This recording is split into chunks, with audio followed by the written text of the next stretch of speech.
Welcome to the Caregiver Relief Podcast, where we bring you powerful stories and practical insights to support family caregivers and those they care for. I'm your host, Diane Carbo, and a registered nurse. This episode is sponsored by myvitalvault.net, your all-in-one life organizer for aging adults and caregivers. It's designed to help you securely store your essential legal, medical, and emergency information in one easy-to-access place. Because when a crisis hits, being prepared can make all the difference. Join our Caregiver Relief community, a warm, welcoming space where you can connect with other caregivers, ask questions, share stories, and find support from people who truly understand. Visit community.caregiverrelief.com to join now, because caregiving is one of the hardest and most meaningful things you'll ever do, and no one should have to do it alone. And if this episode speaks to you, please take a moment to like, share, or comment. Every click helps us reach more caregivers who need encouragement, resources, and hope. And today we are joined by the remarkable Jo Ann Glim, award-winning author, podcaster, speaker, and stroke survivor. Jo Ann's life changed in an instant when a hemorrhagic stroke left her unable to talk, walk, or even see clearly. But her determination, faith, and the love of those around her led her on her journey not just to recovery, but to a renewed purpose. Through her books, Begotten with Love and Trapped Within, and her work as a peer counselor, Jo Ann has turned her own struggle into hope for others. She also uses her platform to raise awareness about stroke, recovery, and the healing power of connection, including surprising ways music may play a role in recovery. Today, Jo Ann will share her story, her journey, her insights for caregivers, and lessons she's learned about resilience, love, and never giving up. Jo Ann, thank you so much for being here. I'm glad you agreed to do this podcast with me. I'm looking forward to it. I think it's such a remarkable way to get the word out to not only stroke survivors, but the caregivers, because there is a big question mark, not only between them, but also with the medical professionals. Absolutely. Now, you've written about your life before stroke in Begotten with Love. Can you take us back to the day everything changed and what happened, and how did you first realize that you were having a stroke? It actually goes back to when I was 14 years old and my mother had a stroke. She did not survive her stroke. She had a stroke, and 3 days later she was gone. I was 14. She was 51, I believe, at the time. And that affected me a lot. It made me want to go into medicine in one way or form. And it was impossible to do. I had been living in the state of Washington in a little town called Anacortes. It was a small town. I'd known everybody since I was 4 years old. And so it was quite a shock to me to go from living in a small town that was it's actually on an island. And at the time, back in 1958, it was 5,280 people that lived there. And the kids had free range of the island. We all knew each other. When we were old enough, we could ride our bicycles to wherever we wanted to go, because everybody was your mom. And if my mom told me to be home at a certain time, or if there were other mothers that were around and saw me doing something I shouldn't be doing, they would be on the phone and call my mother, and she would know everything before I ever got home. So I never won one of those arguments. But anyway, when she passed away, I had come back to Chicago to live with her sister. Yeah, with her sister and her family. And it was such a difference because we had thousands of kids just in our high school. And my graduating class in Anacortes would have been, I believe, 126. So it was quite a difference. And I was very shy to begin with. So it took me a while to find out who I was and go from there. I lost my mom at a very early age, not to a stroke, but to cancer. And it has a major impact on all of our lives so much. And so I understand some of what you went through about losing someone you love so profoundly and to a stroke in such a short period of time. That's a tough one. Now, in those first days and weeks, what was the biggest hurdle you faced physically, emotionally, and mentally after you had your stroke? Do you remember any of that time? I remember very little, but I definitely remember the time when it actually happened. My husband and I had just recently retired about 6 months before and had moved from Chicago down to Florida. And we were looking forward to having a few years of enjoying life and doing whatever we felt like doing.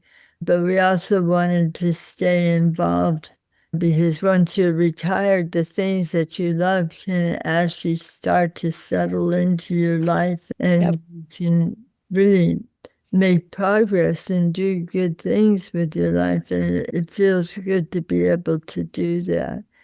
So we had reached a point where we believed it was time to get back to doing something, and because we didn't know a lot about where we were living. And I had worked for 16 years for Kelly Services, but I had also worked at the same time. They had put me into a management role for Kelly Services at Baxter Healthcare. So I worked in human resources in that position. So when we moved down here, I went to Kelly and introduced myself and everything. And I had called them and asked if they had any openings for a day or two. And they did over at Tropicana. So I took a one-day assignment and went over there. It was a gorgeous day. I was really looking forward to going over and working with them. They had me on assignment in marketing, which I absolutely love. And I got up there and everything was going well until one of the managers came out and told me that he didn't have any lunches for 17 people that he was educating. They had a conference going on. And so I told him not to worry about it, that I'd take care of it. So I got everything set up, went over to the restaurant to pick up the sandwiches. They had box lunches for them. And when I went up to pay for it, I didn't feel any differently than I had. But when I went to say, how much do I owe you? It came out sounding like Russian. And the Yep. gentleman that was waiting on me just looked at me very strangely. And I felt embarrassed because I thought that he thought I was making fun of him because he had an accent. And so I tried one more time and it still came out the same way. So I just handed him the credit card. We did the exchange. He handed me two of the box lunches, and a couple of the people that worked for him followed me out with the rest of them. And as I was walking to the car, I felt like my legs felt like jello. And I was uncertain of myself. But the thing that was interesting is in my mind, I knew definitely right then and there that I was having a stroke. Oh, wow. What I did was I put the sandwiches in the trunk. The others put theirs in there. I knew I wouldn't be able to say thank you, so I just blew them a kiss. And I got in the car. And by this time, I didn't have control over my right arm. My hand would just slide right down into the seat. And no matter whether I told it just through my own will and my own words and my own mind, or if I shouted it out loud, it didn't matter. It wasn't going anywhere. So I got back to Tropicana and took a couple of this box lunches and walked into the reception room and picked up a phone and called my husband. And when I called him, it was coming out all garbled and just very odd. And he was very quiet for a minute.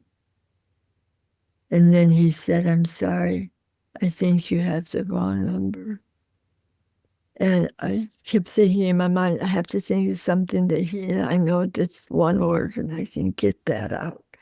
And so what I did was I just shouted out our anniversary date.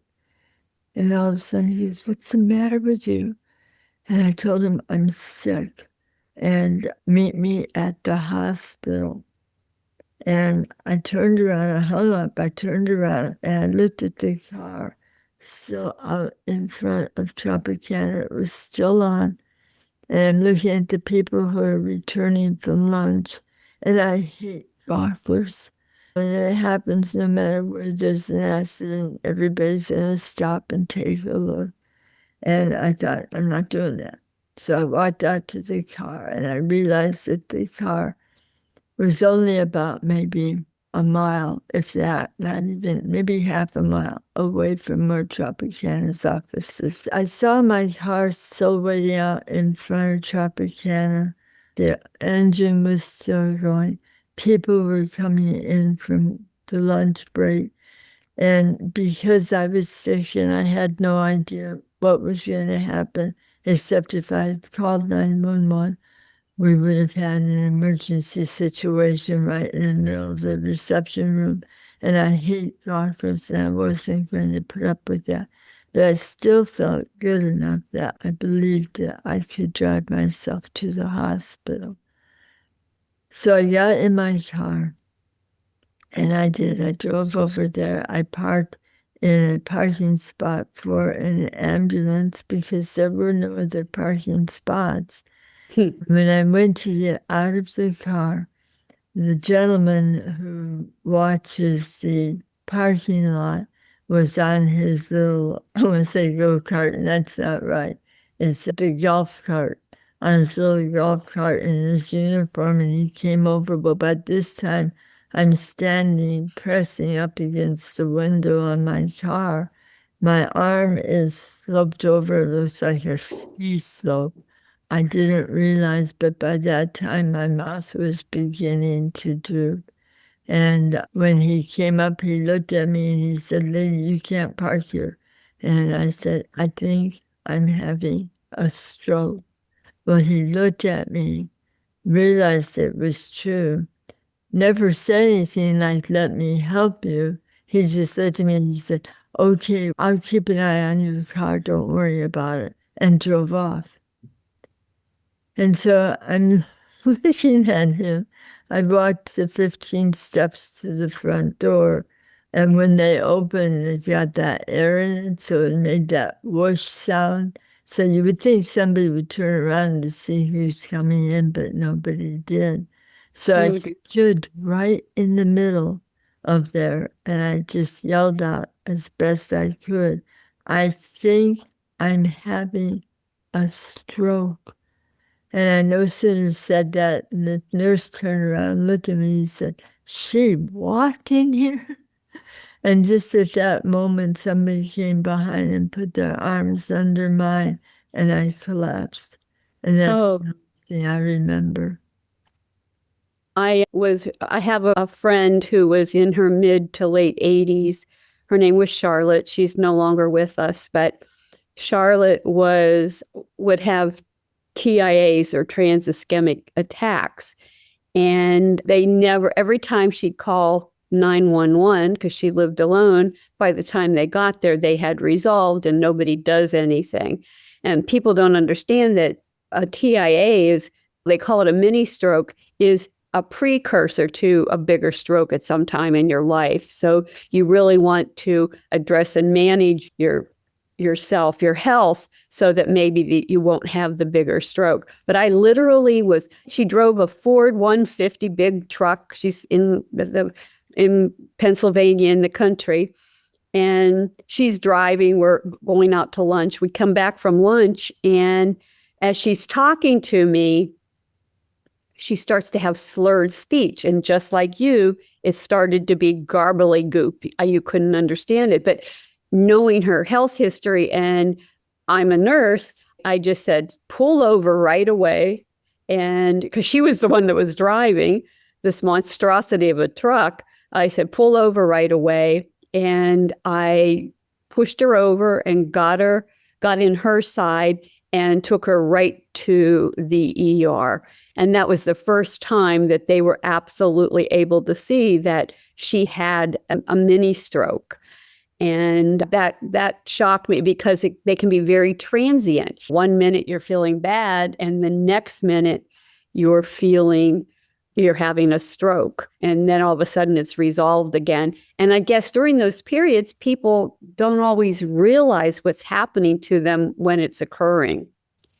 I don't know. I've not had a stroke, but I've had others say they just can't remember a lot. My daughter just passed away about 1.5 years ago she had a series of strokes. But maybe 4 or 5 years before that, she would have a mini stroke here and there.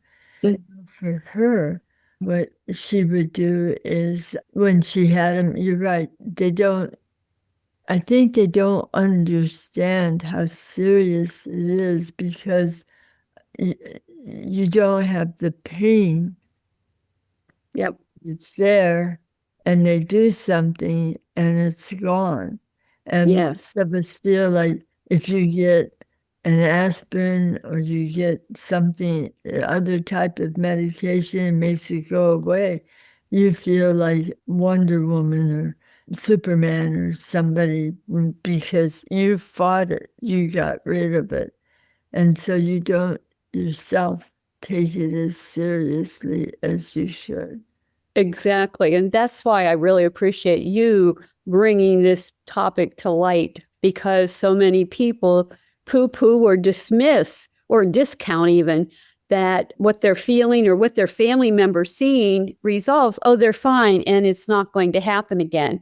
But they don't understand that it can happen. Charlotte had 10 episodes over a period of a few years.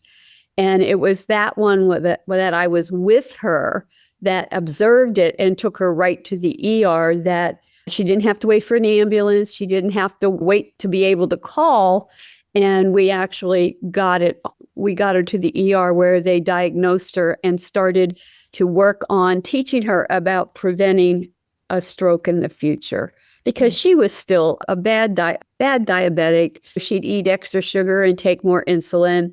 She didn't eat right. She didn't exercise. She didn't do anything to make a lifestyle changes to prevent future strokes. And that was sad for me, because I really loved her. But you can't make people take care of themselves if they don't see what. A lot of times too, and I shouldn't say this to point fingers at anybody, but a lot of times people that, in order to get around, they become very creative. My mother-in-law was one that did this. She was a diabetic. And I remember when we would go out to breakfast for her, if it was a special breakfast or something, she always liked to have a Belgian waffle. That was her favorite. And her way of getting around things was, because she had insulin with her, she said if she took an extra shot of insulin, she could eat that Belgian waffle. Exactly. And everything would be okay. Yeah. So we've learned how to fool ourselves over the years. And all of us included, we all have our little quirks in life, and we're not ready or willing to give them up. Exactly. I was in my 20s and late 20s when my mother-in-law at the time took retirement. They were much older. Their son that I married was a change of life baby, and he was the youngest of four. When Mrs. Brockvogel, actually retired, she was head of a lab, a bacteriology lab. She was a brilliant woman, graduated magna cum laude from the University of Chicago, very impressive female, very bright, loved to cook, loved to eat, and had high blood pressure her whole life and never followed the rules. So they finally get to a point where they live in Indiana, and they found this house on a lake. Now, there aren't many homes on a lake in Indiana. Indiana doesn't have a lot of lakes, but this was a man-made one. And they were so excited to start their retirement. And as I'm helping them move in, I have my mother-in-law sitting reading a book by the window overlooking the lake. And she's noticing how beautiful it is. And while she's reading, I'm busy hauling in boxes and unpacking. And she's sitting there and she goes, "Diane, there's something wrong with me." I said, "What's the matter?" She goes, "I can't read." And that was one of the first strokes that she had. Again, it was a mini stroke, a TIA. But when we took her to the hospital right away, because I wanted her to understand the serious nature of this, even if it did resolve. But as brilliant as she was, she did what she wanted to do. She cooked up a storm, amazing gourmet food all the time, and she ate it. And we all were supposed to eat it. And she lived life on her terms, but she never got to enjoy that lake house. They were in there a short period of time when she continued to cook. It was months later, she had a massive stroke and ended up in a nursing home, which broke our hearts. So I understand that I want people to understand that if you're seeing the symptoms of a stroke, like high blood pressure, one of the things is strokes are preventable. Most of them are. There are some where you're going to have a weakness, genetic weakness, but they are preventable. I'd like to ask you, now you witnessed losing your mother and your daughter to strokes, and I'm sure that has played some importance on your recovery. How did those experiences influence your mindset today? It's interesting you should say that. But before we get to that point, there is something that I do want to say about the first part of when I had my stroke. With me driving in the condition that I was in, and this is a part of just who I am, when I'm in situations, especially working for 16 years for Kelly, you never knew what you were going to walk into and have to resolve. So I would always do, okay, if this happens, we go to plan A. If this happens, we go to plan B. So I always had 2 or 3 different thoughts in my mind when I would do something. Or if I was in a situation where I saw someone who was ill or had been hurt or something, even though I'm not a medical person, but if I knew I was the only one there to help this person until the medical professionals got there, I would do the same thing, go through the ABC. Yep. So when this happened to me, I said to myself, all right, I still feel strong enough. My mind is clear. I don't know what's going to happen next, but I knew the way the road was laid out, and it wasn't that far for the whole journey. It was a matter of blocks for both ways. And both of them had a lot of open field. So I felt if anything progressed further, I could just swing the car up over the sidewalk onto the field and be done with it until somebody found me. But I would like to say never trust somebody with an addled mind. And that's what I had at that time. And if you happen to be in the throes of a stroke or you're not feeling well enough to drive, don't drive. It's not a smart thing to do. Ask for help. Lay down on the ground if you have to. They'll get somebody to you very quickly if you're on the sidewalk. Do something that's intelligent, not because you think you're so smart. Just know there are people out there that will help you. And that first hour is so critical for you. It is. It is absolutely critical. And I have to jump in there and say that there are many women and men out there that are fiercely independent, and they would rather die than have someone see them in a weakened state, whether it's a stroke or something. And I can see people making themselves do things, making a decision based on emotion and not logic, and having dire consequences. I know when Charlotte had her stroke while she was driving, I'm like, oh, hell no. You're not. She said she could flirt. She was trying to tell me she could still drive. And I'm like, hell no, you're not driving. I'm sorry. And I made her push across the seat of the thing and said, I'm getting my butt in there and I'm driving, because there's what happens if something worse happens to you. I said, there don't need to be two victims of a car accident. And she did. She gave in. This is a really good point, that you shouldn't drive. You should try to get attention and understand that first hour is so important. If you can, dial 911. If you can't, cause a scene, lay on the ground. People are going to come and find you. Whatever it takes to get the attention to get to an emergency room as soon as possible. So let's get back to losing your mother and your daughter to strokes, and how that's has influenced your mindset. When I lost my mother, there was a point in time that I was very angry at God. And I think there's so many emotions that family goes through. And back in like 1958, it was a totally different place to live. Back during that period of time, you did not talk about emotions. This was That's life. true. This is the way it goes. That's it. Yep. I had never been, except I had my tonsils out when I was 7.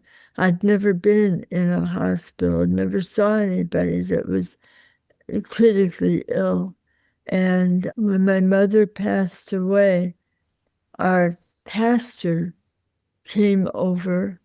Now, my second grade teacher was in the room next to my mother, and I was terrified of her. She wasn't mean, but she was very stern, and there wasn't one person, even at this age, if all of my classmates and I were in the same room and somebody shouted out, Mrs. Caldwell, we would all go, ooh.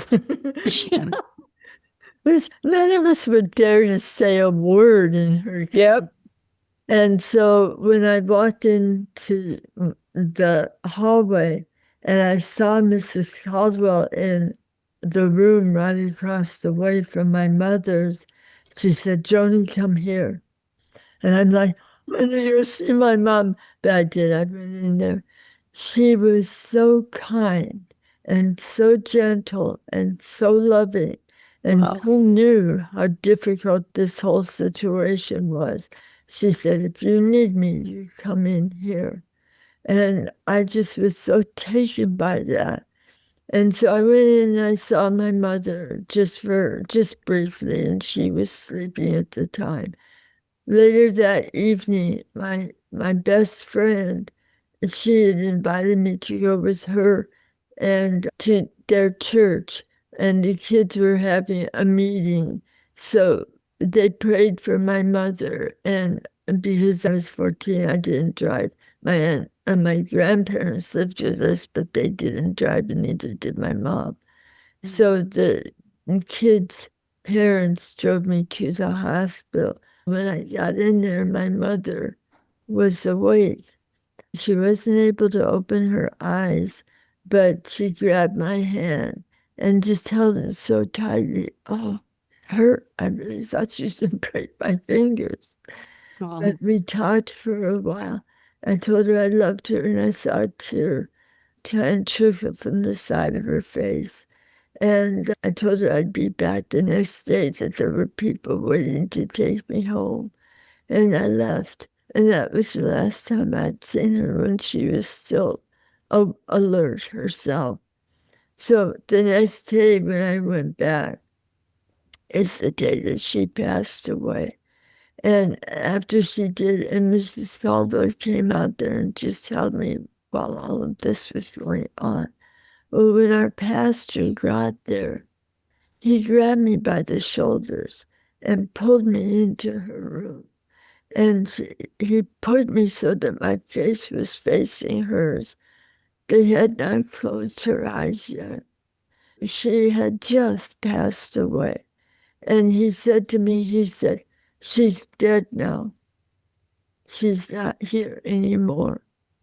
And he pulled me away from her and out into the hallway. And that was the only words of comfort I'd received from that man. Oh. So that left me feeling really angry at him, angry at God. How can you take the mother of a 14-year-old child? And it was very difficult. I held on to that anger until I got married and had a baby of my own. And then all of a sudden, I started to have a yo-yo relationship with God, where when things were good in my life, yay, we were a team. When things were falling apart, it's okay, God, I got it. I'll take it from here. And then things would really fall apart. But it went back and forth like that for a while. And then I met a beautiful man that I married. I'd been married once before, and we went through a divorce. I stayed single for about 5 years, and then I married this wonderful man. And we had 47 years of marriage before he passed away. Oh, wow. That's impressive. Yeah, it was good. It was really good. But so as our time together continued, my faith also continued to grow and become stronger, even through the hard parts. And the reason I'm mentioning all this is because when my daughter passed away, and it was funny because she wasn't involved in the church as she was older. And so every time we would have a phone conversation or anything, I would always say to her, very last thing I would say is, "Okay, Tammy, I love you. Go to church." It was a silly conversation we had, but I'll be darned if she didn't. She found the church that she absolutely loved. And we were in Florida. She lived up in Chicago at the time. She asked my husband to be her sponsor. And he had a beautiful singing voice, and he sang for her when she joined the church. And just really, faith was so strong. She didn't talk about it a lot, but she used it in her life. And it was really beautiful to watch her experience that. Now, when she passed away, she had come down here. My husband had already passed away. She had come down to visit. And this is about 2 years after Bill had passed away. She came down here to visit. And while she was here, she had a stroke. And she ended up in the hospital more than once, on 3 different occasions. In fact, one of those times, because she went through this situation where they brought her back, she was doing good, And on one of these occasions, she and I decided to go out and buy some pajamas because at Christmas time, Bill's family decided that we were all wearing pajamas on Christmas Eve. We went out to get these pajamas to wear and stuff. And as we were in the store, we didn't walk far to the store or anything. And she said, Mom, I'm going to sit down. I'm tired. And I said, that's fine. And I went a little further into the store. And so I couldn't see over the stacks of clothing to see who said this. But I heard some woman say very loudly to my daughter, because I knew where she was sitting, "What's your name?" And Tammy told her. And there was a little more of a conversation, but it was a little more quiet. And so by the time I got up to the front, this woman was gone. And Tammy was sitting there laughing. And she listened and she goes, "Oh, are you in trouble?" And I went, "Why?" She said, "That was one of the nurses from the hospital. I guess I'm supposed to be home." We got our pajamas and left right away. And we did go on Christmas Eve. We did go because it was a family thing not far, and it just was nice. It was comforting to be there. And we wore our pajamas and just had a really good time. But she ended up 3 different times in the hospital, and the 3rd time she did not come home. She passed away. We have 2 things in common. We both lost our moms at young ages, and we both lost a child, an adult child. My son was not from a stroke. My son had a severe pain condition and completed suicide. But the loss, it just has definitely affected and impacted my thoughts on death and dying. I'm a lot more open about talking about it because of the situation that I dealt with my father when my mom was going through treatment for cancer. Jo Ann, you became a peer counselor for other stroke survivors. What motivated you to step into that role, and what do you share with people in those first overwhelming days? When I was in the rehab center, the doctors and the therapists came in almost every day just to talk to me about what they're offering to me and if it was helping and what else I felt like I needed. And they shared with me that back at that time, which was, I think, 1997, was when I had my stroke. And back then, most of the training that they received was for physical. And they never realized all the other symptoms and things, the process that you have to go through in order to find who you are now. So as we had our conversations and stuff, it set a seed in my mind, and that's when I started to think about writing about what was happening to me, and without knowing how it was going to end, to keep doing it until we had found a place that people may be able to say, "Oh my gosh, that's what I'm going through," and then see certain hints or thoughts and stuff that I may have had that may help them in their process of healing. So how does telling your story help you heal? It's obviously helping others because it's giving them hope and a sense of they're not alone in their suffering in recovery. I think the way it's helping me is to help me to continue to realize we're not alone. We're not the only one that's had a stroke. Not to be negative towards insurance, but to share something that seems to continue to happen. And that's when you have a stroke, it seems like you have a certain amount of insurance and then they deem that you're well enough to go home. You don't need their help anymore. And they may give you a little more help as far as physical therapy for 6 weeks or 8 weeks, and then you're done with that. So a lot of times for stroke survivors, we feel that's it, and we don't know how to do things. We might repeat some of the therapy that we learned.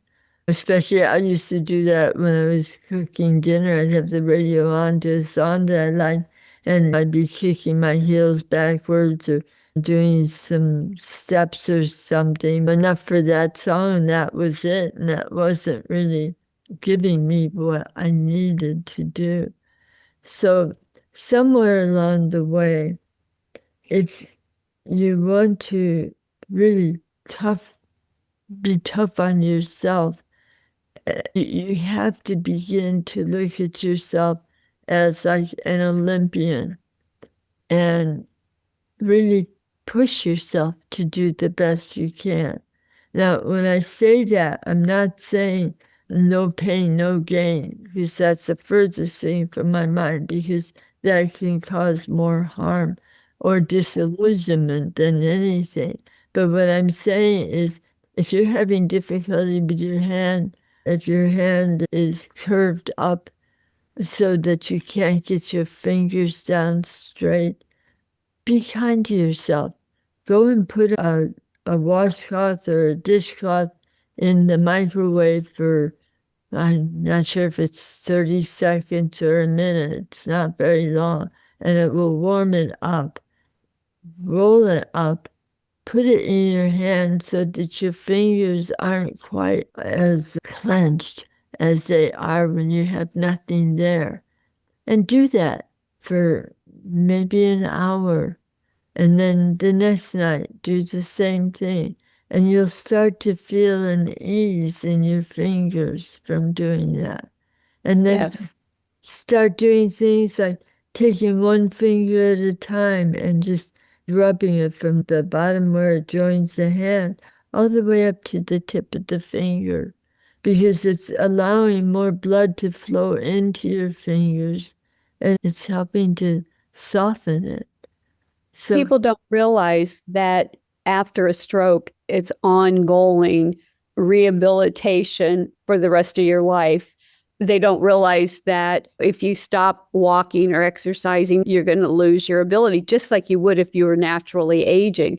But with a stroke survivor, if they have dysarthria, which is difficulty with speech, then they need to continue to work their mouth muscles, their tongue muscles, and do the swallowing exercises on a regular basis so that they maintain that base level, because if they decline, they may not get it back again. And I think that's one of the things that people don't realize about after a stroke. It's like your therapy's not done. We have a public health crisis right now in the country where they're discharging. Medicare reimbursement is so low for therapies right now. When you go into a skilled facility or acute rehab, the facilities get a higher level of reimbursement for not providing care. And that's very disconcerting. I just had a patient of one of my clients that he was in the hospital he has MS, but it's in remission. He's doing very well. He's a very unstable diabetic. And he just went in because he couldn't walk. He literally couldn't walk, and they didn't know what it was. So he had back surgery.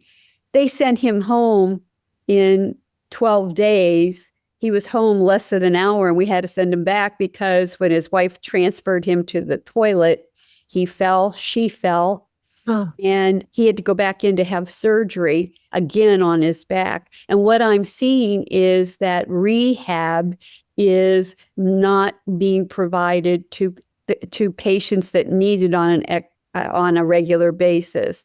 And that's why I'm doing a series on stroke awareness and stroke recovery, because there are things now that are happening because the therapies aren't, we as a culture are now expected by our government to cost share in our care. That means that the rich will pay for whatever it is they need because the high copays or whatever deductibles, they'll be able to meet them.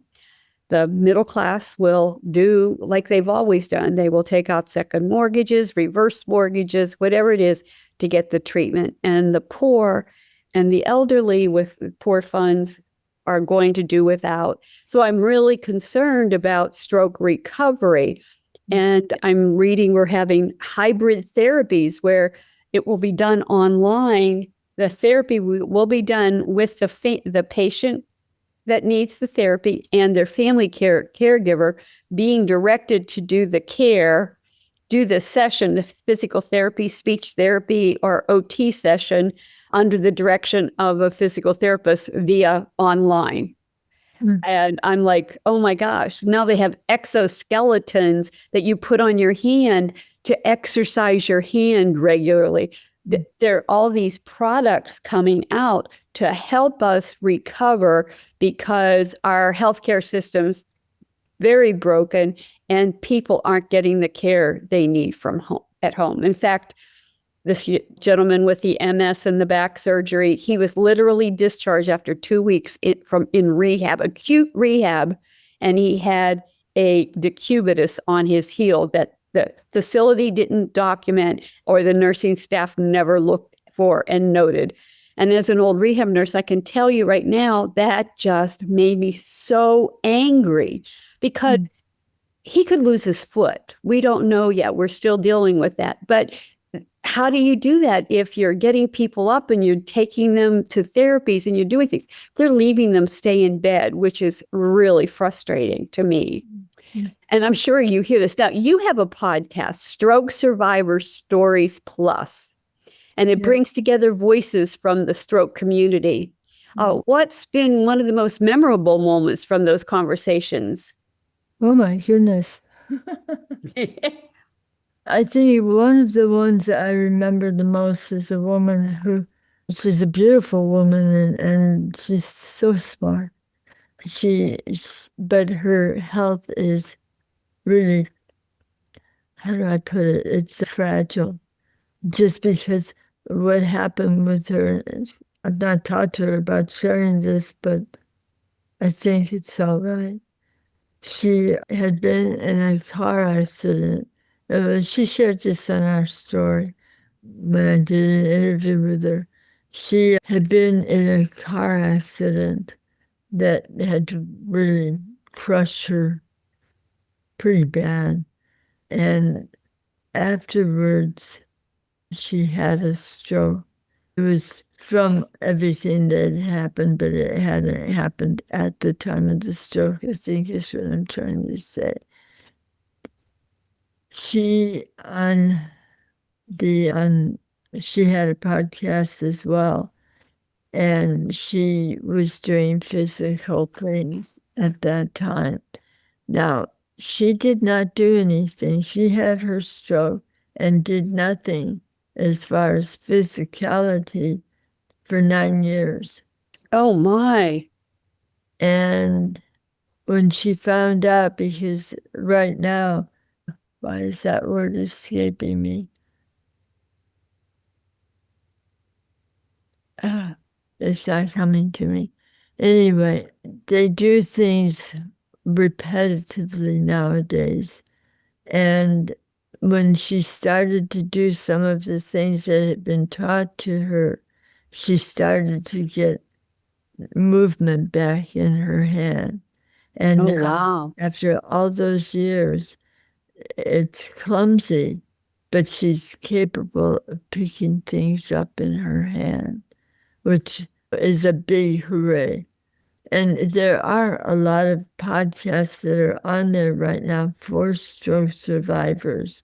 And a lot of them are being done either by physical therapists or by stroke survivors themselves, showing you how they did something and how it helped them. And they have a pretty big following.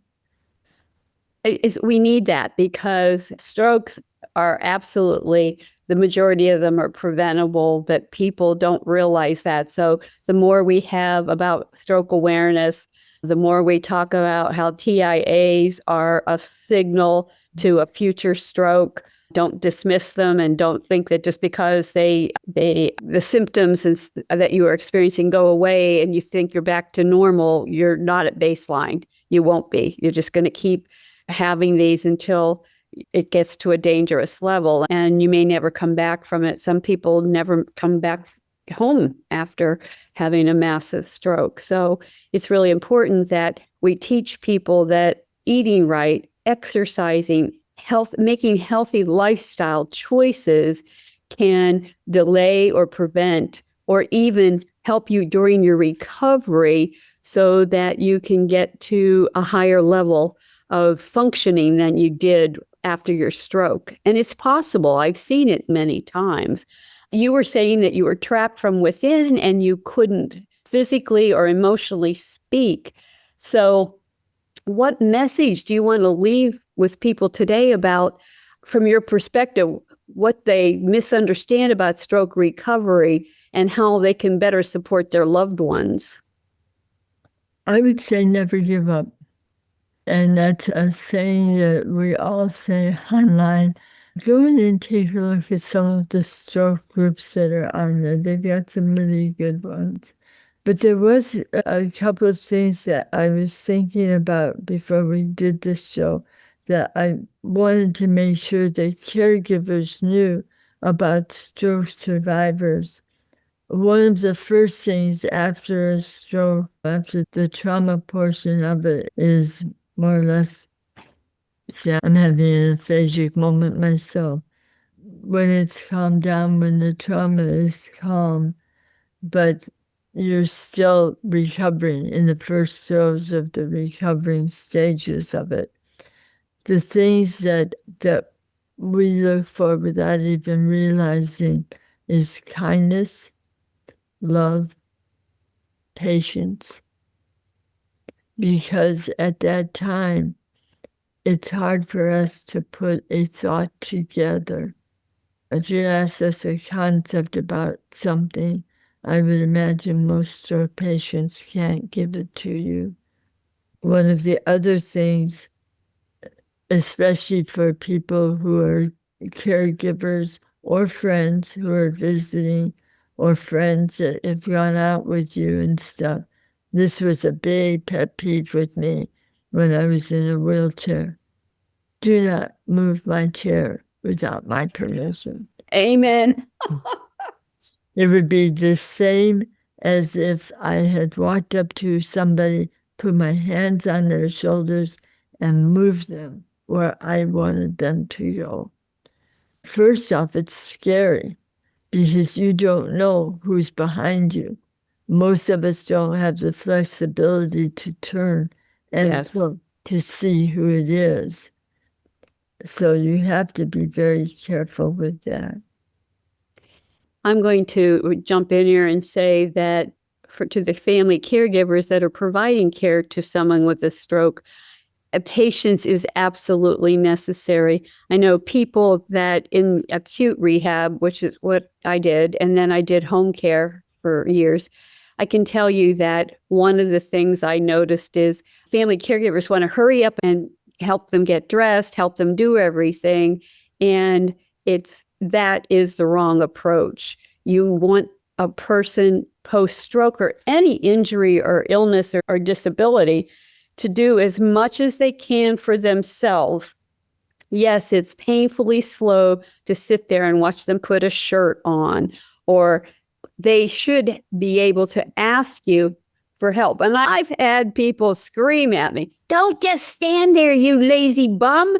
Get me dressed." And then I'm saying, you do what you can, and then you tell me what you need to do, because that just makes it so that they have an opportunity to increase their independence and maybe reach a higher level of independence.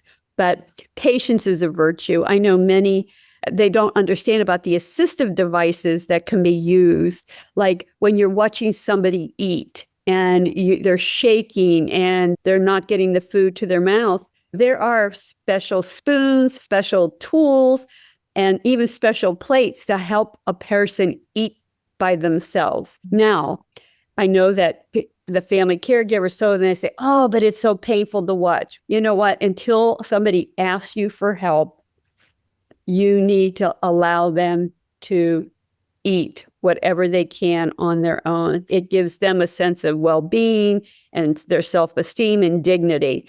And whether you may look at the food and see the shaking and see it as undignified, I see it as a person trying to do the best they can with what they have to work with. And that's the resilience that keeps people going and giving them the hope that they can get to a higher level of functioning when you talk about never giving up. And that is the most important point that I would tell any person that's in rehab that post-stroke is never give up, no matter how far post-stroke you are. There's so many things you can do and find things to enjoy your life. Absolutely. When you were talking about that, I was thinking, you not only are trying to get the food to your mouth, so you're working your mouth, you're working your hand, you're working your fingers, you're working your shoulders. Those are all exercises. You don't have to go to the gym. You don't have to put on a pair of those tight pants. You wear your sweats or whatever you want and just work so that it feels good. The people that I really looked up to when I was first learning everything myself were kids that were anywhere from 6 months old to about maybe 8. Because they would do things. I remember this one little boy, he got in so much trouble. We were over at Walmart, and he happened to climb up on a couple of the shelves. There wasn't any product on there. He just stepped on it and climbed up, grabbed a hold of the bar, and has his other hand out. Thinks he's done something really great. And his mom turned around and yelled at him, "Get down from there, Bert. No, you can't do that." And I'm sitting back there going, "You go." He had his lungs going, his legs going, and it just made me realize there's so many things when you stop to think of what we're going through. It's like we're going through grief. It truly is when you stop to think of it and you watch the progression. It's just like following Elizabeth Kubler-Ross with the progressions of grief. And that's one thing when I was in the rehab center that they didn't bring it to my attention, but that's where I really discovered it.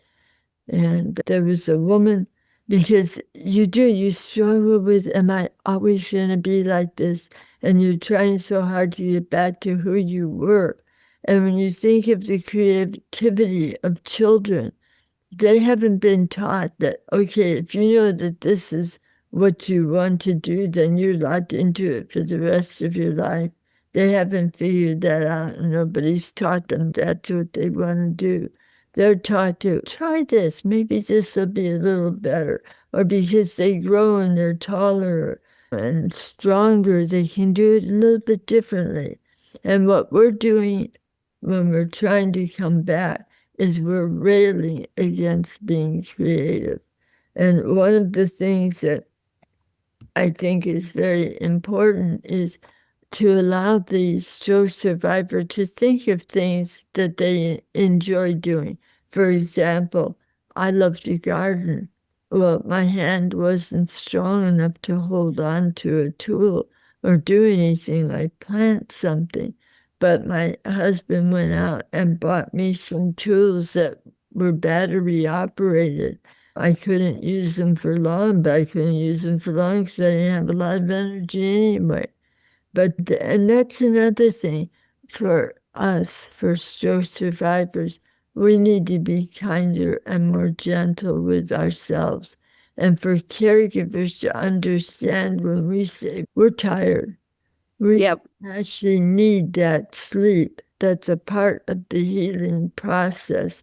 So don't expect one of us to just get up and do it because we didn't sleep well the night before. we don't have the ability to do that right now. And that's especially with a person that's aging with a stroke. I haven't had a stroke, but I can tell you I live with chronic pain, so I don't sleep well either. And people look at you. The problem I saw with my son who had a severe pain condition and people with strokes, you can't always see their disability. They may walk fine or just have a light limp, but it's their speech that's not right, or their swallowing's not right, or they have neglect on one side or weakness on one side. People they just look at you and don't see anything out of sorts with you. So they can be very judgmental about what you're doing, and people can be insensitive and judgmental. And you just have to tell them. I tell people, just mind your own business. But to the survivors out there, I used to tell my patients with dementia, and I do this for my stroke patients too, have little cards made up, especially if you have dysarthria, a problem with speech. Just make a card up and say, hey, I'm a stroke survivor. Be patient with me. I can't talk. Things are processing slower. And give that out to them when they're yelling at you. Embarrass them for being such idiots. Because we have an uncaring culture out there. And I have cared for many young people with strokes. People don't understand that strokes don't happen just in the aging adults. They can happen at very young ages. That's right. And the one that seems to be growing the fastest right now was in the 30s. And yeah, that's alarming. That should be looked at to figure out why. Yeah, that's a tough one. Yeah, we were talking a little earlier. I feel like we're bouncing all over, but these are all things that I think people would love to know about. Yes. When we were talking about being creative about things, one of the things that I did, because I was having trouble with my balance, I still do, and with just walking in general. And I do like to dance. And so what I did was I thought about it, and my sister-in-law and I decided that we wanted to learn how to line dance. And so we did. We went over. Now at that time, I think for the first couple, I took a cane with me because I didn't know what I was going to walk into. And I wasn't strong enough to get up and actually dance on the line with everybody. But I would sit back at my chair, and as I sat there, I would go through the motions with my feet. Yes. And so then when I finally worked up my courage and felt like I could do it, I'd get at the end of a line and do as much as I could. And then I'd sit down when I either was getting confused or if I was tired. And then eventually the teacher saw what I was doing and stuff, and came over and talked to us, and we told her what was going on. Then what she would do was when they had a new dance, she'd grab my arm and she'd go, okay, Jo Ann, we're going to do this one. And so she'd get me up there, and the two of us, she'd hold on to my arm, and we would dance together. And just from that motion and from having someone hold on to me, it made all the difference in the world. And I was able to move with motion like you're supposed to. And then after that, I would go sit down and everybody would do the first song and stuff. And I'd either get up and join them or not. And I got to a point where I could dance on my own. But the neuroplasticity is the big buzzword that I hear a lot in the last 2 years. And you see so many people just from trying over and over again. Mm-hmm. And if you look at that 3-year-old or that 6-year-old, they'll try it around people, and if people laugh at them, they might go in their room and practice a little bit and then come out and try it again. But that's what they do. They're repetitive until they perfect it. And that's what we have to do when we want to try to get better than where we are right now. What I love about you, Jo Ann, and I have to say this to my listeners, you have to have courage. I'm at an age where I don't care what people think of me and what their response to me is. I was never that way when I was younger. But because I have issues right now with my ability to, I also have balance issues. And they're not bad, but they're going to be bad with my chronic pain. So I'm addressing all my knees and stuff are going. But you have to have the courage to just get out of your comfort zone and do something. And look, the reward for you was more socialization and the ability to dance. That's amazing. And those are the types of tips that the caregivers absolutely need to encourage their survivor, the family member that's a stroke survivor, to keep going and never give up. Jo Ann, how do people find you on your podcast?